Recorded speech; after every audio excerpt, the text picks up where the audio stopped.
नमस्कार। आज की हमारी ये चर्चा ना थोड़ी सी खौफनाक होने वाली है।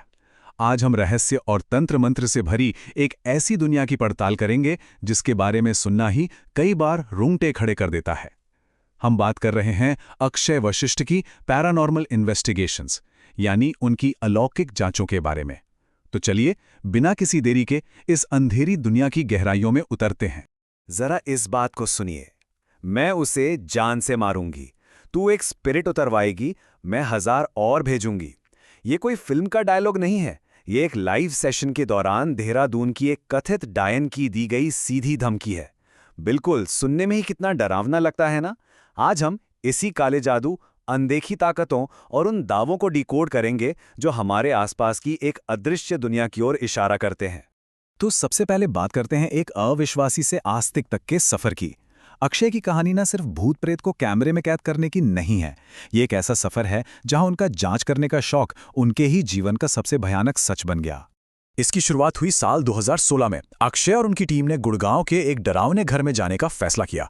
और बताए क्या हुआ? उस रात अनजाने में ही एक नकारात्मक शक्ति उनके पीछे पड़ गई। हालात इतने ज्यादा खराब हो गए कि भारी आर्थिक और मानसिक नुकसान के चलते 2017 में उन्हें अपना चैनल तक बंद करना पड़ा। सोचिए, करीब 7 सालों तक वो एक फीमेल स्पिरिट के साए में रहे। फिर आखिरकार 2023 में कुछ साइकिक विशेषज्ञों की मदद से उस शक्ति को हटाया गया। तब जाकर उनका चैनल दोबारा शुरू हो पाया। अब जिस घटना ने ये सब शुरू किया, उस गुड़गांव वाले घर पर थोड़ा ध्यान देते हैं। देखिए, ये कोई आम घर नहीं था। ये एक छोड़ी गई लग्जरी प्रॉपर्टी थी जिसके ठीक पीछे एक सुनसान कब्रिस्तान था। मजे की बात तो ये है कि दिन के समय भी सिक्योरिटी गार्ड वहां जाने से मना कर रहा था, लेकिन रोमांच के चक्कर में टीम ने चेतावनी को नजरअंदाज कर दिया। अंदर एक खाली कमरे में उन्होंने देखा कि एक बोरी के नीचे नींबू और कुछ अजीब सा सामान लाल धागे से बंधा हुआ रखा था। सच कहूं तो ये एक ऐसा मंजर था जिसे देखकर कोई भी आम इंसान वहां से तुरंत भाग खड़ा हो। यहां एक बहुत ही दिलचस्प सवाल आता है, आखिर होता क्या है जब कोई सीधे तौर पर किसी शापित या अभिमंत्रित चीज को छू लेता है? उस दिन अक्षय के कैमरामैन ने उन्हें उस लाल धागे वाले सामान को ना छूने की सख्त चेतावनी दी थी, लेकिन अक्षय बताते हैं कि उस वक्त उनका दिमाग जैसे उनके अपने ही कंट्रोल में नहीं था। उन्होंने उस सामान को छू लिया और जैसे ही छुआ, जिस खिड़की को हवा से बंद नहीं होना चाहिए था, वो अचानक से बहुत तेज आवाज के साथ खुद ब खुद बंद हो गई। जाहिर है, पूरी टीम दहशत में वहां से भाग निकली। लेकिन कहानी यहां खत्म नहीं हुई। ये खौफ उस प्रॉपर्टी से निकलकर उनके घर तक आ चुका था। घर वापस आने के बाद जब अक्षय एक नॉर्मल एचटीसी वीडियो कॉल पर थे, तो अचानक उनके कमरे का बंद दरवाजा आधा खुल गया। उन्होंने उसे बंद किया तो वो फिर से एक झटके में खुल गया। और तो और, जब अक्षय ने अपना कैमरा घुमाया तो स्क्रीन नीले, गुलाबी और हरे रंगों में फ्लक्चुएट होने लगी। ऐसा लग रहा था मानो कोई अनदेखी चीज उनके कमरे में आ चुकी हो। चलिए, अब इस कहानी के दूसरे पहलू यानी तंत्र मंत्र और काले जादू को थोड़ा और गहराई से समझते हैं कि कैसे इसे आम लोगों के खिलाफ इस्तेमाल किया जाता है। आपने अक्सर सड़कों पर मटके या नींबू रखे देखे होंगे, है ना? इसे आम भाषा में हम टोटका कहते हैं, लेकिन इसका असल मकसद क्या है? इस थ्योरी के अनुसार इसका सीधा सा मतलब होता है अपनी परेशानी या नकारात्मक ऊर्जा को किसी अनजान इंसान पर डालना। जो भी इंसान गलती से इस पर पैर रख देता है या इसे छू लेता है, तो बस वो बला सीधे उसके साथ चली जाती है। बिल्कुल ऐसा ही कुछ अक्षय के साथ हुआ था। इसका एक और बेहद खौफनाक उदाहरण है देहरादून की एक चर्चित घटना। इसमें हुआ क्या कि एक जूनियर लड़की को अपनी सीनियर से बहुत जलन होने लगी। इस जलन के चलते उसने अपनी मौसी की मदद ली, जो कथित रूप से तंत्र मंत्र करती थी। उस जूनियर ने अपनी सीनियर के बाल और पुराने कपड़े चुराकर वुडू डॉल्स बनाई।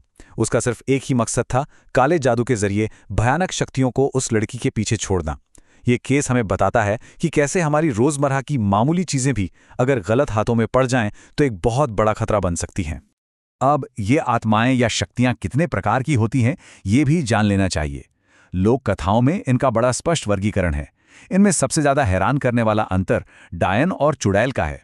दावों की माने तो चुड़ैल एक मृत आत्मा होती है, लेकिन डायन एक जीवित महिला होती है जो हमारे और आपके बीच रहकर ही इन काली शक्तियों का अभ्यास करती है। इसके अलावा ब्रह्म राक्षस का भी नाम आता है, जो इतने शक्तिशाली होते हैं कि उन्हें किसी भी तंत्र मंत्र या एक्सर्सिज्म से हटाना लगभग नामुमकिन माना जाता है। और हाँ, इस लिस्ट में जिन भी शामिल हैं। अक्षय ने एक बड़े ही इंटेंस ऑनलाइन सेशन का जिक्र किया था, जहां अब्दुल नाम का एक कथित जिन्न एक लड़की पर हावी हो गया था। जिन्नों के बारे में कहा जाता है कि ये बहुत अनिश्चित और खतरनाक होते हैं।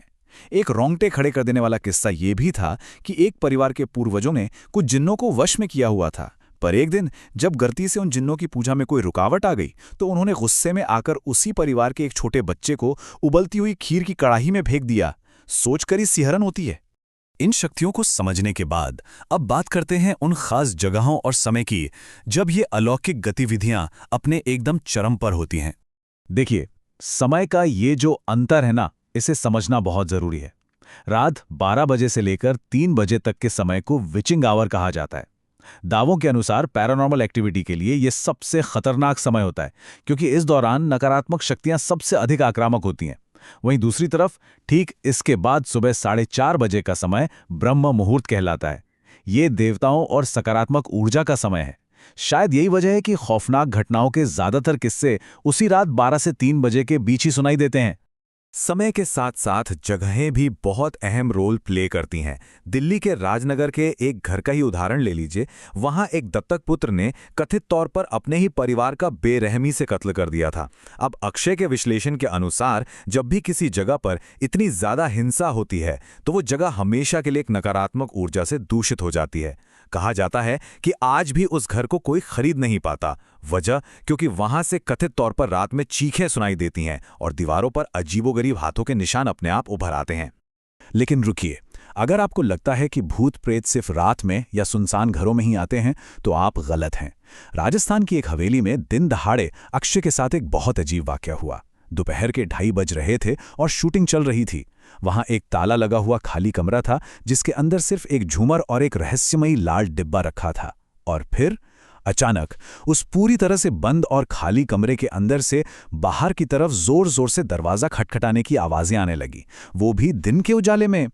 इन सब घटनाओं को सुनकर दिमाग में एक ही सवाल आता है, आखिर इस अदृश्य दुनिया से खुद को बचाएं कैसे? तो चलिए अलौकिक शक्तियों से बचाव के कुछ नियमों पर नजर डालते हैं। अक्षय के अनुभवों से कुछ बहुत ही साफ सर्वाइवल रूल्स निकलकर आते हैं। पहला, किसी भी अजनबी से सफेद मिठाई जैसे खीर या बर्फी बिल्कुल नहीं लेनी चाहिए। माना जाता है कि ये चीजें नकारात्मक ऊर्जा को बहुत जल्दी सोख लेती हैं।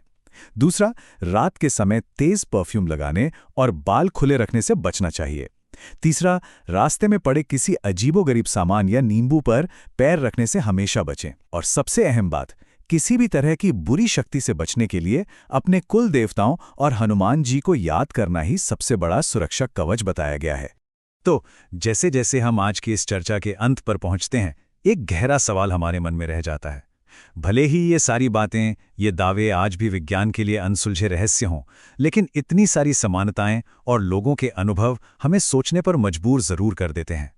क्या ये सब महज हमारे दिमाग का वहम है, या फिर सच में इस दुनिया की परछाइयों के पीछे से कोई हमें खामोशी से देख रहा है? ये एक ऐसा सवाल है जिसका जवाब शायद हम में से कोई भी अकेले तो ढूंढना नहीं चाहेगा। आज के इस सफर में हमारे साथ जुड़ने के लिए आपका बहुत बहुत धन्यवाद।